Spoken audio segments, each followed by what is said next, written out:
This is Between Hook Sets. I'm Jason Walter from In Through the Outdoors with my partner in slime, Kurt Underhill from the fishing crew. I'm glad to see you got that ice fishing hook set. Yeah, thank you very much. I was just kind of set on the whole open water thing, but you can't do that when we're barely making ice here. At least we're making some ice. 5 inches, I think we probably have an average around here all the way up to Devil's Lake, I think, but we're going to find out. Yeah, we got a great guest tonight, Kyle Blanchfield from Woodland Resort. I had the pleasure last year of spending a nice long weekend with Kyle and the crew at Woodlands, and if you guys have not been there, you got to get up and check out his resort. But we'll bring Kyle in, and we got an abundance of stuff to talk to you about with this man. How are we doing tonight, Kyle? How you doing? Great. Thanks for having me on board today. Yeah, awesome. So let's do this here real quick. I'm going to give everybody an opportunity to feel where we're at, where we're going, what we're doing. Flying in Devil's Lake, and we're right there on or in Creel Bay. So nice little place nestled in one of the better bays on Devil's Lake. You guys have, well, when I was a kid, no such thing as Woodland Resort. It was Grandma and Grandpa's farmland, if I remember correctly, back in the early to mid 80s. And then when did you start? That was it Grandma and Grandpa said that's it, we're done, and then your mom and dad or your family took over? Correct. Yeah. So my grandmother or my grandpa on my mom's side owned the property since the 40s, and my mother grew up here. We had a lot right around the corner. My grandma had developed some of the property.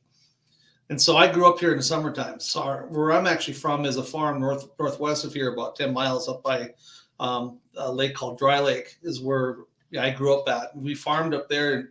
And then I have an older brother that was a lot better farmer than I am. And that was, you gotta remember, so we started in 1988, and that was, for those that were alive back then, that was a really dry drought era time. Crop prices were poor, and it was tough going.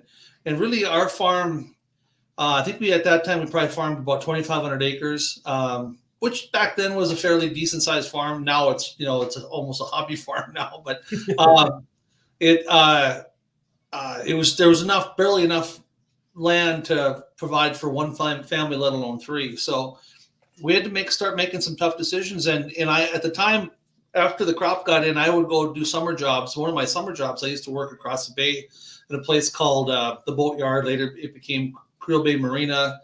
And, just a little building with a bait place and snacks and deli express sandwiches and a gas dock. And we rented pontoons and boats. So I started working there in high school. But, it's amazing. People take it for granted now, but back then there wasn't anything on Devil's Lake other than that little rental spot, Zebok Pass, which is now Graham's Island, which was a private facility at the time, little ramshack campground there, and a couple other, relatively small, limited facility campgrounds. So it was very limited. There was no restaurants. There was no lodging on the water. And so I started making a chart every day when people would come in and ask, hey, is there a place to eat on Devil's Lake? Or, hey, is there a place we can stay? I need a roof over my head, not a tent. And I started charting it for 2 years. And I was in there I was hammering my parents. I was, 16, 17 years old at the time. But it was a great opportunity. And it was such an obvious one at the time.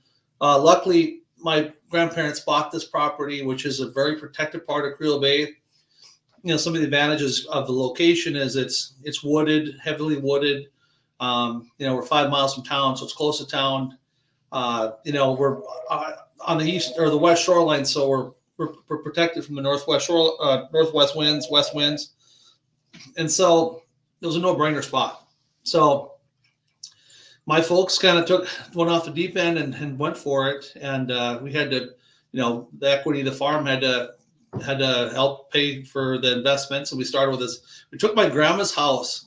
This is no kidding. My grandma had a walkout basement house. In the garage, we turned that into the bait shop. We lived in the living quarters upstairs, and then the lower part, we turned that into a restaurant and bar. and it was, it was a cool little place, but it's, our bar that we have now is bigger than the whole restaurant bar back then. And it was a tiny little place, but it was cool. And that's how we got started. And, 35 years later, here we are. Isn't that amazing how you can, the 80s, farming in the 80s up there was horrible. I Really remember tough. I had so many friends that they lost family farms. They had to do different things, file bankruptcy, sell a farm to the kids for $1, do all those. So you go and do that. And then 1990, 92, 93 comes along, a lot of water, a lot of rain, lake comes up. And now the lake is the biggest thing I've seen since, well, I don't know, I guess the ocean. Because to me, Devil's Lake was, Zebach Pass was about that wide. Yeah. And of course, the road to Graham's Island was a little bit different there. You didn't have, I don't remember Pelican and Irvin and Dry and those. They were there, but they weren't as massive as they are today. So it becomes a big, huge system. The 2-pound perch was kind of our deal in the early 80s. And then with all came all the other fish. And you guys probably boomed because of all of the rain and the lake coming up. We got in on it, like especially the wind. Really, Devil's Lake was not a destination location for summer fishing. We had a great walleye fishery, but it was pretty unknown. We had incredible pike fishing. Our white bass fishing was great, but we were pretty proud of our walleye fishing. But we didn't. It's way better now, obviously, but people didn't. It was hard to get. We had 4 little cabins is how we started out with, and it wasn't easy to attract people to come here in the summertime. We've never had trouble in the wintertime. Perch fishing put Devil's Lake on the map. And I'm going to back that up for a second. Waterfall hunting actually was what put Devil's Lake originally on the map. Tourists came here in October to hunt waterfall. But then, my grandpa used to farm the bottom of the lake, which is now 45, 50 feet of water. So the lake was virtually nothing for a period of time. Not too many years ago. And that, if you Google Earth back, if you figure out how to do the dating on that Google Earth, we can go back in time. You can go back as far as you can, and it's like 40. I think it's 40, 43 or 44 or 45. I can't remember, but you can actually see the oat fields that my grandpa was farming off our shoreline. Wow. The middle was too wet to farm because there's the Devil's Lake community kind of drains, like storm sewers drain. So if it did actually rain, there was some water. So the center of the bay was muddy, and but the big lake was just a slough, and we had to overcome that because the North Dakota. I'm kind of getting ahead of myself, but to start with, we weren't a destination for summer fishing, but we always were busy in the winter. But honestly, it wasn't too many years from 80, probably 88, 89, 90 that our winter fishing really went downhill. We were just on the tail end of the big epic perch run, and it kind of bottomed out on us. And I tell you, it was tough. And then the lake was at its, modern day low. And man, it was forked down along. I mean, they were talking about, there would be civic meetings in town, and it got pretty spicy and hot because there was discussions on how do we save Devil's Lake. And one of the conversations was we're 5720, that's the highway that goes from town to the casino. If we were to block those waterways, we could store enough water on the west side because most of our water comes on the west side, and then try to save that part of the lake.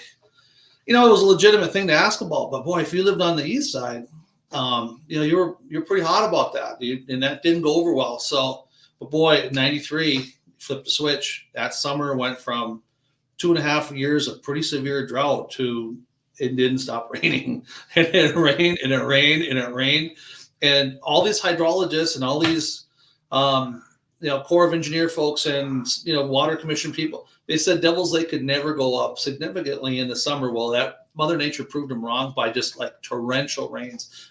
It was nothing to get a 2.5-inch rain about every few days. It was unbelievable. And it came flowing into here through Channel A at Dry Lake to 6 Mile Bay. It looked like the Colorado River. I mean, it was a massive flow. So, yeah, and so that's changed everything, and it didn't stop for 20 years. So, we The lake came back. It just recharged the fishery, incredible.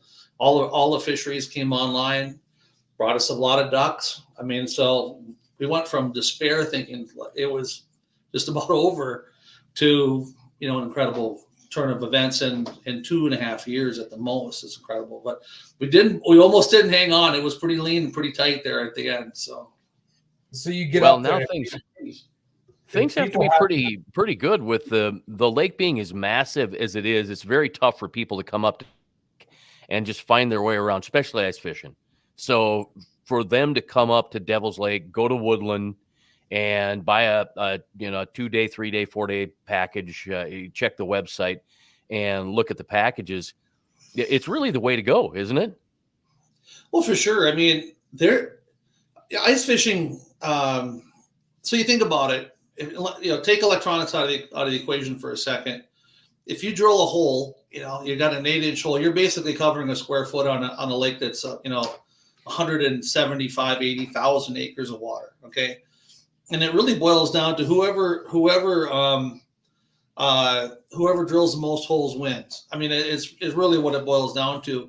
Now with electronics, that's obviously narrowed the gap a little bit. But man, you can come up here, and if you have unlimited time, just I invite anybody, come on up, just join us, everybody else, and just start drilling like the rest of us. Try to narrow it down, get your best information. You can still fish this thing on your own, no problem, but it's going to take you some time. And unfortunately, the most valuable resource we have now in this day and age isn't necessarily money all the time. It is time. And a lot of times people only have 2-3 days to come up, but you're going to narrow that chase down if you have hire one of the many options that we have here.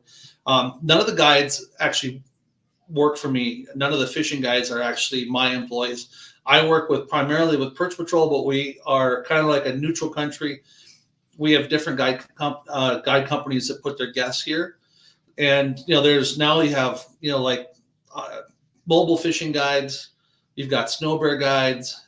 We run 56 fish houses, and that's a different version of ice fishing. It's, comfortable, relaxing, probably not as good fishing because we're not as mobile, but it's, we still do pretty good. So there's a lot of different ways you can do it. And I always, people call me all the time, their phones are ringing off the hook, and they're like, want to come up and go ice fishing, and I want to book something. I'm like, okay, let's back up. What do you want to do? Do you want to bring your own stuff? Do you want to do a guide trip? Do you want to do a fish house package? Just basic, or do you want to do a combination of all three? We can do all that too. So I hate the one size doesn't fit anybody program, and we try to custom build trips for whatever. I had a guy today. We were on the phone for about an hour. He's got an 80-year-old dad. He wants to catch a bunch of fish, but he wants to keep his dad comfortable. Well, it's hard to do both. Okay. So I gave him a list of options, and maybe, try your dad with a guide for a day, but you won't wear him out. And after that, we can put him in a nice, comfy, sunny and 72-degree fish house every day, so it's you got to remember though, when we were just talking about history, we didn't have these options. Right. I recruited some of the first fishing, and there was fishing guides here before, but a lot of fishing guides Jason Mitchell, you had him on last time. I recruited that kid out of Minot. He was working for Bill Mitzel out of Dakota Country in Bismarck. He was a sign guy. He was making signs at a sign shop, and I recruited him to come and be a fishing guide. And that's just the beginning. Where part of his crazy career, which he's doing awesome with now, obviously. But we had to get out, actually go out and find them. Now Devil's Lake has like 145 guides, so there's lots of guides now, lots of options. Like I tell people all the time, people call me and like, I want to go to Devils. And I'm like, you said it best, Kyle. If you have a bunch of time, go drill holes. You can do it yourself. But you look at a map and it's intimidating, right? It's an intimidating body of water. And if you want to go be successful, get with the guides. It makes your trip that much more memorable. Or like I said, you can do it yourself. You can go out and do it yourself. And you guys at the bait shop have a wonderful staff there. You guys plow roads. It's a pay access out of your place unless you stay there, but You guys have road systems out there, and the snow gets deep on Devil's Lake. So if you don't have tracks or something like that, your roads are absolutely key to get people on the lake. And, we were up there last year. You're telling me how many transmissions and trucks you go through plowing with your big V plows to keep the road system open. You guys do a phenomenal job. You have markers. You let people know where the ice is good, where the ice is bad. Right. And you take even the do-it-yourself guy, you take some of the guessing out of it by having some roads out there, having some, easier networking stuff. And the bait shop, I was in there last year for the Snow Bear tournament. And I'm like, what do I need? And you're like, your guys like this, and this. And that's what we caught them on. It's no joke. It's not just telling you what to buy to sell you stuff. They took us right to the stuff we needed and they put us on it. And it's incredible what you built. If people have not been there, I remember my first trip to Woodlands. It was a little place. Now you have the huge hotel. Soon to be, if people haven't seen on Facebook, a giant convention center you're building. You guys, you're a boat dealer. What don't you do there? Well, it's a tough place to make a living, man. You got to hustle, right? So, but I appreciate you saying that. But yeah, so since we started back in those very basic beginnings, our mission always was so we're this little dinky operation in the middle of North Dakota, and we're competing against Lake of the Woods, all these amazing lakes in Minnesota, Winnebagosh to Mille Lacs to, you name it. They were all really, those lakes were firing on all cylinders at that time. Lake Skakawea was on fire. Okay. And that was getting to be the cool kid on it. So it was very, and you take, the glacial Lake South Dakota really hadn't gotten to that point yet, but Oahe was certainly had its moments then. And it was tough competition, very tough. So our mission, we always started was how do we overserve?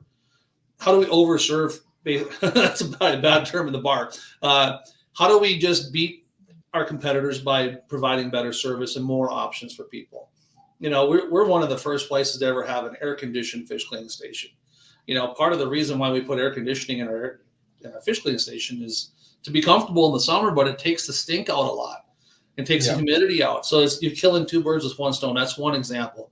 The boat. So we built a marina. It's like, well, we should take care of these. People need to have service. So we started that. If I have a guest here, unless it's something really catastrophic, there's a pretty good chance that they have a minor breakdown that we can get them back up and running and save their vacation. So not every time we can do that by any means. So our guys work Saturdays and Sundays. We have mechanics on duty on the 4th of July. Nobody does that, right? So so we've always just tried to win the game in service and things that we offer our guests. There was a saying, we talked to an older resort owner when we started the business, and he said, make sure you have it set up where the people come here, they take their shoes off, they don't put them back on until they go home. And they don't have to go to other places to get basic services. So this is handy because, again, we're back to the same thing. Time. I don't have time to be running to town every 5 minutes because I forgot to get some eggs or milk, or I need something, right? I need a bag of ice. I need just some basic stuff. We try to have all that stuff so when people are here, they can focus on their vacation and their time having fun and not have to worry about it. Yeah, and that's just it. Like, you can go in that bait shop, you can rent augers, you can rent graphs.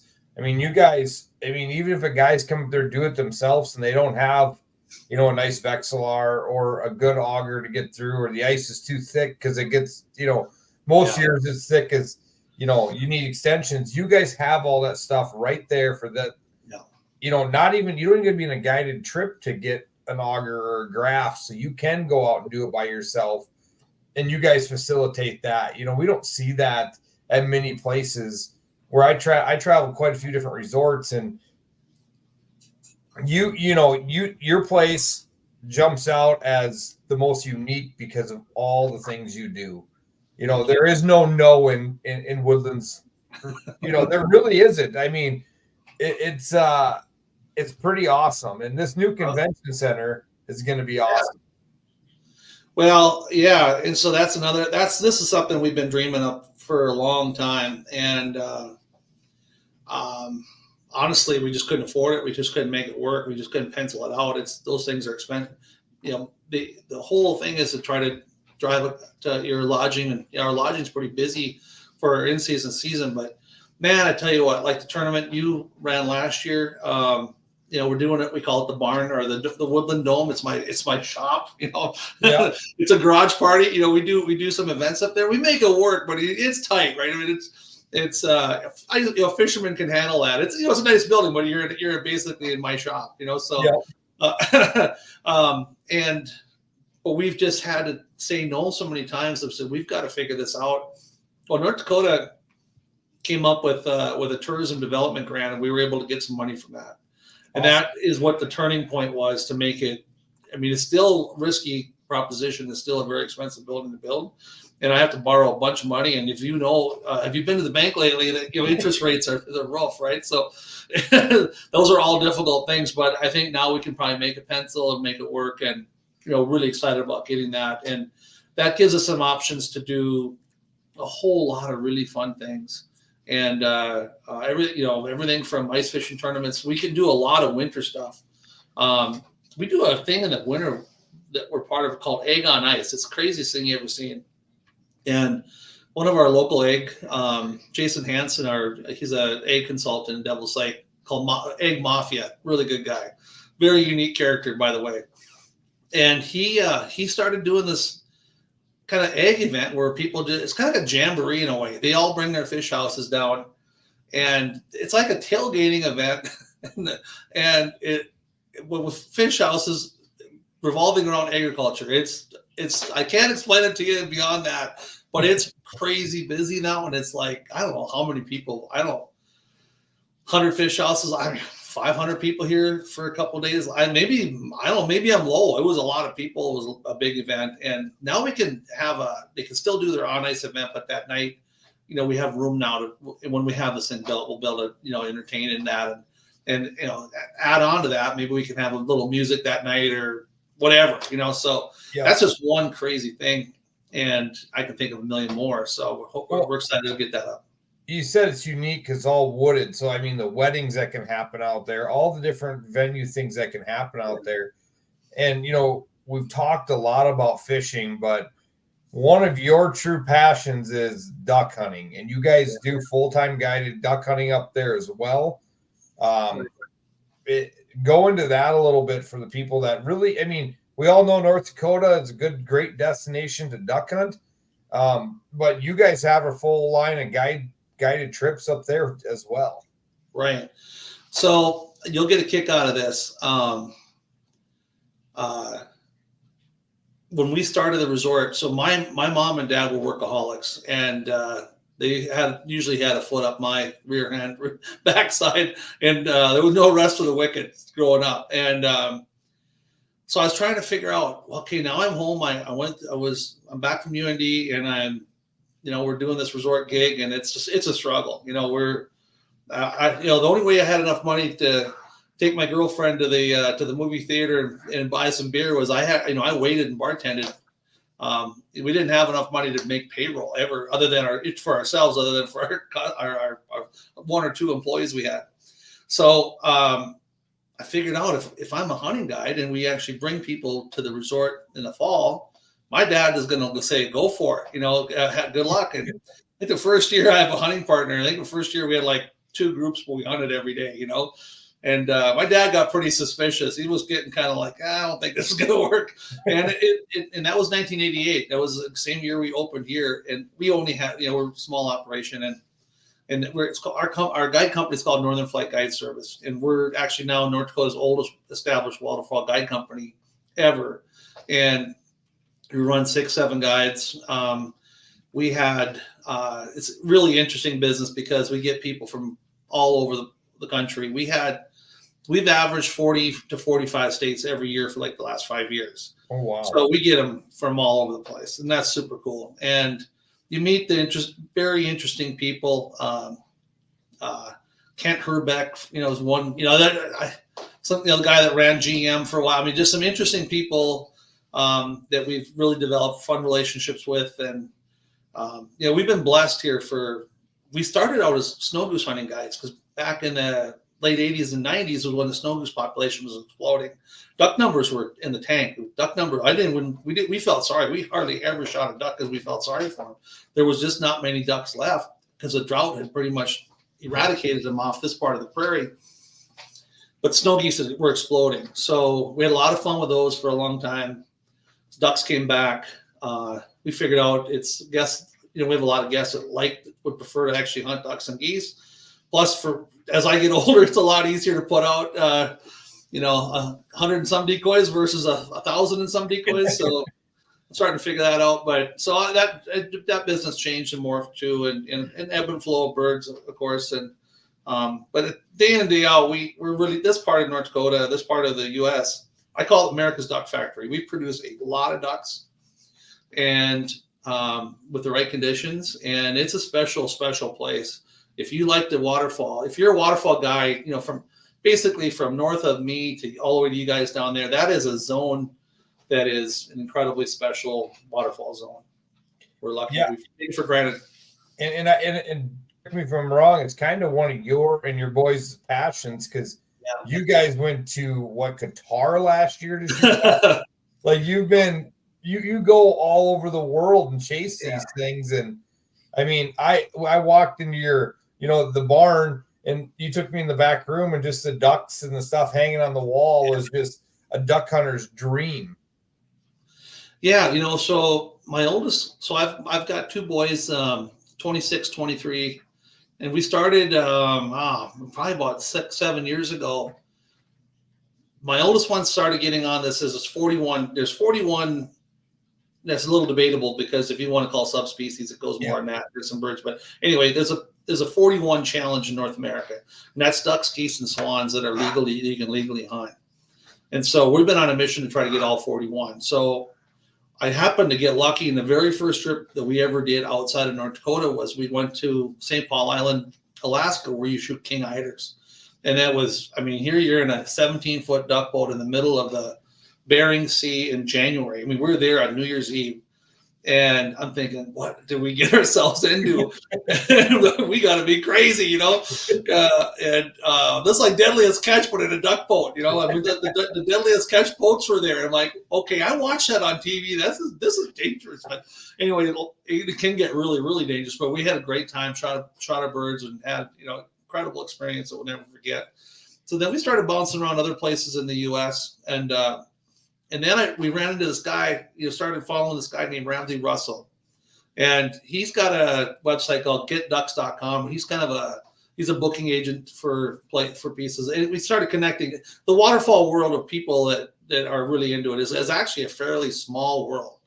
And so I don't know how it popped up, but we let's go to Azerbaijan, which is a country, we hunted, 30 miles from the Iranian border.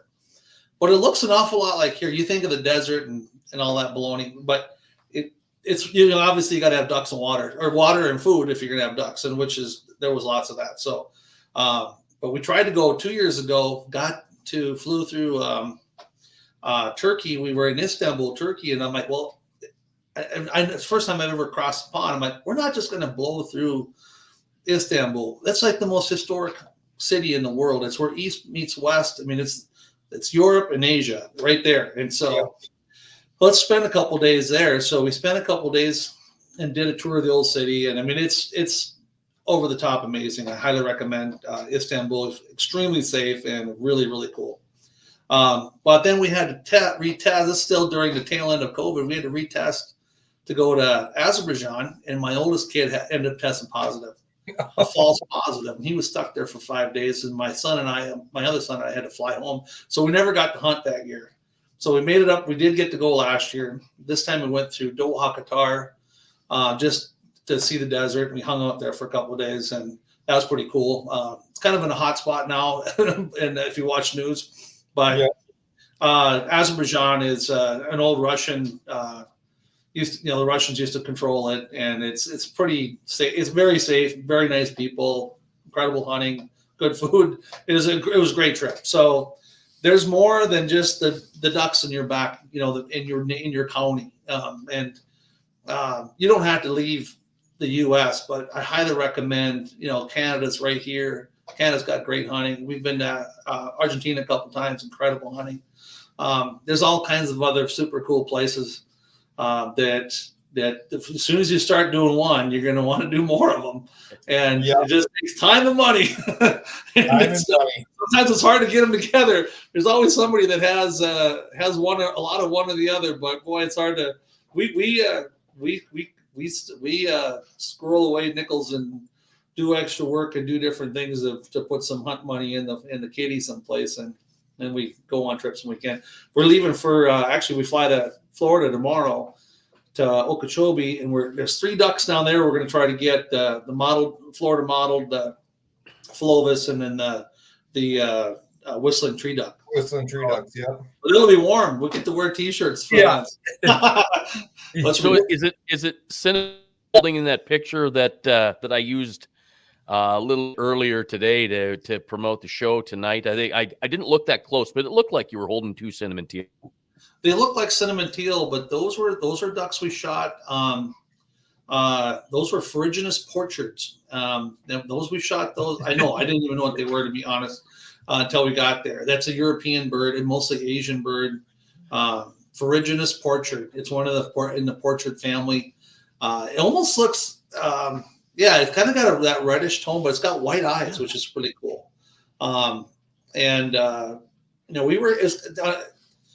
We shot Eurasian teal, and you shoot mallards, pintails, the spoonbills. There's a lot of ducks you'd see in North America. We're really there to get the red-crested portrait, which you did not get those. And unfortunately, and I was really hoping for a Eurasian widgeon, but we did not see any of those either. But we got a bunch of those ferruginous ones, which were cool. So brought a few of those home. Then I had those on the wall. Like, I already got them back. I can't believe it. It's like a miracle. Wow. We actually got the taxidermist on that one. Actually got them done quick. So perfect. That is truly amazing. Yeah. So just to kind of wrap things up a little bit, let's just talk about Woodland and everything you offer. Obviously, we're looking at the ice here and some of the packages and different things that that you could do when you're coming to Woodlands. And I'm kind of hoping that we end up in the Devil's Lake area in January. So, tempt a few people here. Sure. Well, so like we were talking about ice fishing, but the different things we do we do a fully guided package with Birch Patrol. We do the lodging and food part. They take care of the fishing part. We do our fish house package deal, which we have, like I said, we have 56 fish houses. And what we do there, it's very unique in the fish house business, is we actually dedicate 2 houses per group, because Devil's Lake walleye fishing, catch them all summer long. You can catch them all day in the summer, but in the wintertime, it is morning is about hour and a half morning, hour and a half at the late part of the day into dark. Once it's dark here, game over, fishing's over. And these are gentlemen fish. You can go home and go to bed or to the bar or whatever you want to do. But so we actually dedicate 2 houses. So we start out with one of those generally shallower structure-based fish house, and then around 9, 10, depending on the day, depending on what's going on, then move to more of a deeper water, mud bottom, where we're generally, we're pre-scouted for perch fishing. That's one option. Of course, do it yourself. You just need a place to stay. We got basic motel rooms. We have a unit in between that. We have 1, 2, 3 bedroom full kitchen cabins, 2 bedroom and 3 bedroom suites, another style of 3 bedroom suites. So we've got a variety of accommodations. And what we try to do, it gets a little confusing, and you can look at our website, look at our brochure, but it really works good to just call us, because it can get kind of confusing because we do a lot of things. But we try to have those price points that people are comfortable with. If you want a relatively inexpensive trip, come out and stay in our little basic motel rooms or small rooms. We'll get you. You'll have a great fishing opportunity, and those are very inexpensive. So versus up to a fully guided trip, and all in between. But in summertime, of course, we got summer guides. We got fishing. We do fishing, boat rental, pontoon rentals, a couple different sizes of them. We have overnight camping. We have a seasonal campground too. Of course, the boat rentals, marina, on-water fuel, cleaning station. I mean, you name it, we got it. I'm not trying to be arrogant about that, but we're proud of the fact that we have multiple things that we can offer our guests for services. It looks like Calmerton's kind of tempting us to come that first weekend in January. So, I'm going to have to check the calendar, see what it's like. If Calmerton's there, it's a party. Fisherman. I hate to say this publicly, it kills me, Pat, but he knows how to dial into them, and he is good at finding them. Those Wisconsin guys are really good fishermen. Yeah, we can't give Pat too much credit. Dad taught him everything he knows. Yeah, exactly. Where's the master? Pat, you got a long ways to go until you get up to his level. Well, Roy taught him everything he knows and then some. Even this crazy ice fishing business, it's kind of a small world. I mean, one of the first guys I met when we first started getting was Dave Gens. I mean, Dave Gens was working on washers and dryers and I don't know if he was refrigeration, but he was a make tag repairman when I first met him. He's like God now of ice fishing, and great guy, incredible human being, taught me a lot. And so I met I've had the fortune to meet a lot of really interesting people in that industry too. And so some come and go, but a lot of them are hanging around. Pat, you can't get rid of him. He's like a bad rash. I love it.